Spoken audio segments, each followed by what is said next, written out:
Hello friends, कैसे हैं आप सब। आई होप सब खैरियत से होंगे।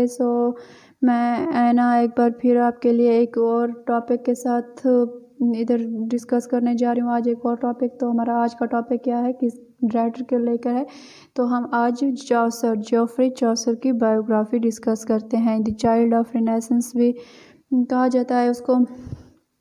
चलें फिर हम आज चौसर की बायोग्राफी डिस्कस करते हैं। आई थिंक बहुत ही इम्पोर्टेंट राइटर भी है, पोइट है चौसर, बहुत ही फेमस। और चौसर एक मतलब उसका जो ह्यूमर है वो भी बहुत सबको अच्छे से पसंद है चौसर का। उसका मीन्स मोस्टली उसके नोटेबल वर्क में से कैंटरबरी टेल में उसने की बहुत अच्छी से उसकी कैरेक्टराइजेशन बहुत फेमस है चौसर की।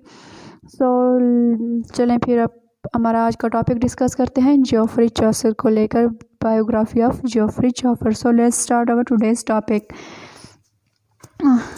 फर्स्ट ऑफ ऑल हम बता देते हैं कि इसका टाइम पीरियड क्या है, इसका मीन्स बर्थ और डेथ क्या है।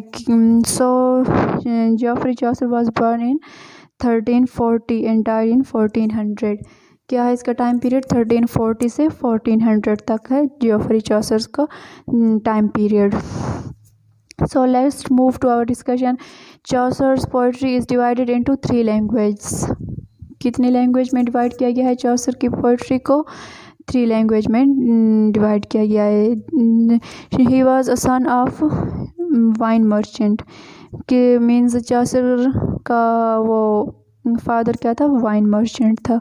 चौसर्स मीनिंग मीन्स चौसर के नेम के मीन्स नेम जो है ना चौसर, उसके नेम के मीनिंग क्या है। इधर बहुत से लोग थोड़ा मिस कंफ्यूज हो जाते हैं।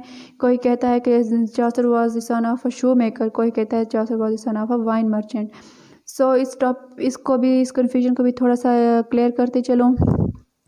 चौसर was the son of a wine merchant. Shoe maker का यहाँ क्यों कन्फ्यूजन क्रिएट हो रहा है, जो चौसर के नेम के मीनिंग्स हैं, जो नेम है चौसर उस नेम के मीनिंग्स हैं शो मेकर। फ्रेंच वर्ड है ये चौसर, एक फ्रेंच वर्ड है जिसका मीनिंग क्या होता है, a shoe maker. So basically he was the son of a wine merchant.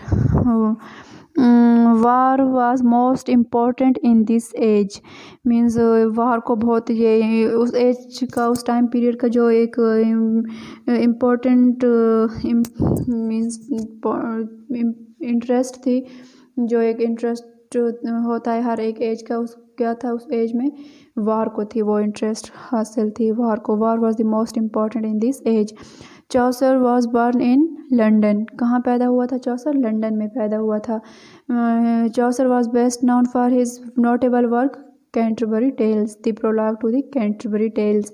उसकी बुक है, मोस्ट फेमस बुक है, जो उसका नोटेबल वर्क है, जिससे उसको मीन्स जिसकी वजह से ज़्यादातर वो चौसर जाना जाता है। स्टोरीज़ उसमें उसने प्रेजेंट की हैं पिलग्रिम्स की, जो कि कहीं वो इकट्ठे होकर मीन्स जा रहे हैं वो पिलग्रिम्स, उनकी स्टोरीज़ को भी प्रेजेंट किया है। चलें वो तो एक और टॉपिक हो गया कैंटरबरी टेल्स का, अभी हम चौसर को डिस्कस कर लेते हैं। Chaucer is best known for his notable work the prologue to the Canterbury tales.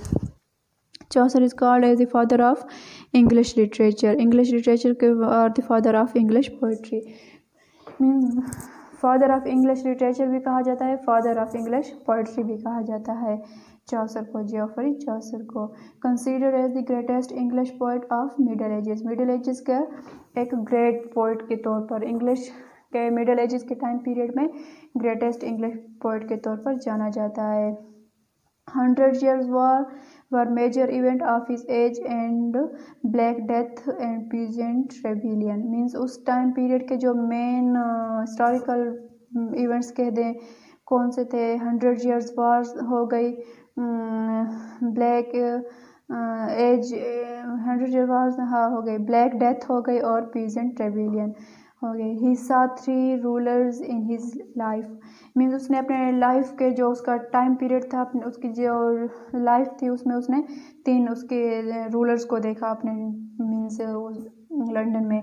कौन से रूलर्स थे, एडवर्ड 3, रिचर्ड 2 हेनरी फोर्थ। उसके चाइल्ड जब मीन्स वो पैदा हुआ उसके चाइल्डहुड में रूलर कौन था उस टाइम? Edward three. उसके यूथ टाइम में कौन था रूलर उस टाइम का? इंग्लिश मीन्स लंदन में Richard two, Richard second, Edward third, Richard second. Childhood में एडवर्ड थर्ड था, यूथ में रिचर्ड सेकेंड, और डेथ टाइम के रूलर कौन था? Henry fourth. हेनरी फोर्थ वो उसके मीन्स ये 3 रूलर्स उसने अपने एज टाइम में देखे हैं, अपने लाइफ टाइम में चौसर ने 3 रूलर्स, चाइल्डहुड, यूथ और डेथ के अलग अलग। It was an age of transition. It implies a shift from medieval to modern time. It was an age of transition means चौसर जिस एज में था वो क्या थी? एज ऑफ ट्रांजिशन थी। It implies a shift from medieval to modern time. Chaucer wrote in 4 languages. तो उसके means कौन कौन सी उसने लैंग्वेजेस यूज़ की थी? French, Italian and English. I think he wrote in 3 languages. Chaucer wrote in 3 languages: French, Italian, and English. His father was a winter by occupation. Winter, winter. ऐसा नहीं कि आप वेदर को ले लें विंटर के, winter winter, winter. His father was a winter by occupation means winter का क्या ये इधर विंटर की क्या मीनिंग है? Wine merchant. He was most influenced by Boccaccio, Dante, Petrarch and Ovid. Means most famous figure कौन से हैं जिससे वो उसे इन्फ्लुएंस ही मिली? मीन्स उससे किन किन राइटर से वो चौसर मुतासिर हुआ, किन से मीन्स इम्प्रेस होके उसने अपनी राइटिंग्स मीन्स अपना वर्क स्टार्ट किया। उसकी राइटिंग्स क्या बताती हैं कि चौसर किससे इंस्पायर्ड था? So the name are Boccaccio, Dante, Petrarch and Ovid. ये 4 नेम्स हैं जिनसे चौसर इंस्पायर हुआ, जिनसे चौसर ने इंस्पायर होकर अपना लिखा। His literary career is divided into 3 periods. चौसर का लिटरेरी करियर कितने पीरियड्स में डिवाइड किया जाता है? 3 periods में। His plan was to write 120 stories but he wrote only 24. ये उसकी बुक में उसने लिखी है ना, कैंटरबरी टेल्स में उसने स्टोरीज लिखी हैं 24 स्टोरीज। उसका मीन्स एक एम क्या था? उसने 120 स्टोरीज लिखनी थी but he wrote only 24 stories. The book of Duchess was dedicated to the Duchess of Lancaster. उसके मीन्स बुक है ना, the book of Duchess was, उसने किसको डेडिकेट की थी? Was dedicated to the Duchess of Lancaster, wife of John Gaunt, Chaucer's friend. चौसर का friend था मीन्स उस टाइम उसकी जो वो थी डचेस थी, मीन्स उसको डचेस ऑफ लैंचेस्टर को उसने वो बुक डेडिकेट की थी, द बुक ऑफ डचेस। वो कौन थी? Wife of John ground. वो कौन था जॉन गाउंट? वो चौसर का फ्रेंड था। He work under Edward three and Richard second. Chaucer worked under Edward III and Richard II. His wife's name is Philippa Royd. What's the name of his wife? Philippa Royd. His Canterbury Tales stories are written in iambic pentameter. उसकी Canterbury Tales में अपनी book में जो stories लिखी हैं वो iambic pentameter में लिखी हैं। He was the first to use it.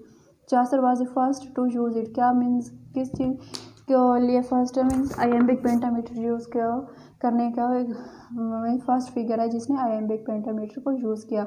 Chaucer was the first to use iambic pentameter. 2 of the stories are in prose while the rest are in verse form. उसकी सारी stories जो हैं उसने pros form में लिखी हैं, 2 stories ही हैं उस बुक में जो उसने वर्स फॉर्म में लिखी हैं। He is buried in Westminster Abbey Poets Corner and the first one to be buried there. वो जो उधर वेस्टमिंस्टर एबे में पोइट्स कॉर्नर में उसके मीन्स वो उसे उसे चौसर को रखा गया है और वो फर्स्ट फिगर है, फर्स्ट वन है, वो first one to be buried there. So ये हो गए मेन पॉइंट्स चौसर की बायोग्राफी के लिए।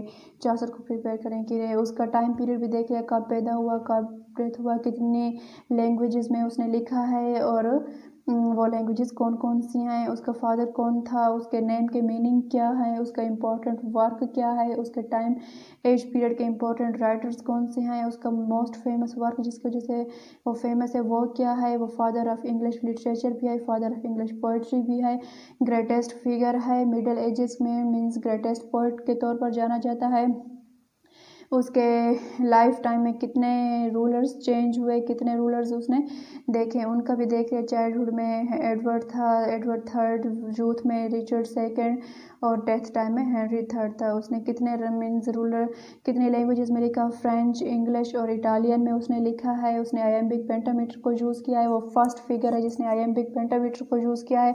वो किन राइटर्स से मीन्स इम्प्रेस हुआ था, बोकेशियो, डांटे, पेट्रार्च और ओविड से वो इम्प्रेस हुआ, उसने इम्प्रेस होकर लिखा था। उसकी लिटरेरी करियर को कितने पीरियड में डिवाइड किया जाता है, 3 पीरियड में डिवाइड किया जाता है।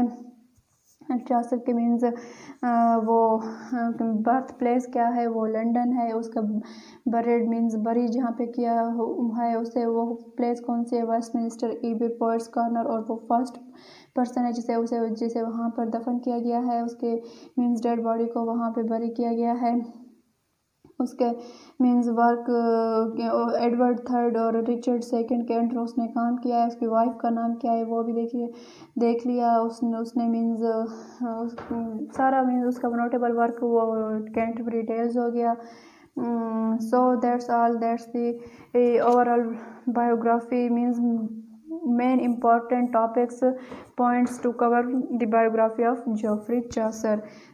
जैसा कि मैंने पहले भी कहा है कि इस एज में सेल्फ राइटिंग तो इंसान की बहुत ही अच्छे से उस पर कमांड हो जाती है। ये टॉपिक्स क्लियर हो जाने के बाद बंदा अच्छे से अपनी सेल्फ राइटिंग से एक चीज़ को एक्सप्लेन कर सकता है। अदरवाइज़ MCQs और शॉर्ट आंसर्स के लिए बहुत ही हेल्पफुल है ये चासर की बायोग्राफी के main topics, main points. So I hope you guys got my words, and I hope the lecture is very helpful for all of you. Remember me in your prayers. Okay then, Allah Hafiz, goodbye, best of luck all.